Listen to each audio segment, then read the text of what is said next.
Вот такой вот шарик тут между ремнем и корпусом сальника. Ну, вот снял я помпу.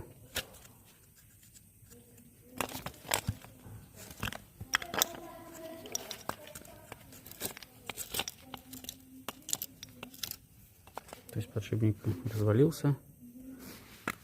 Ставить буду ино. И все в этом порядке. Тут все обезжирил, почистил. Сейчас буду ставить. Я собрал, поставил новую помпу. Выставил метки, уже заптянул все. Снизу тоже видно, да?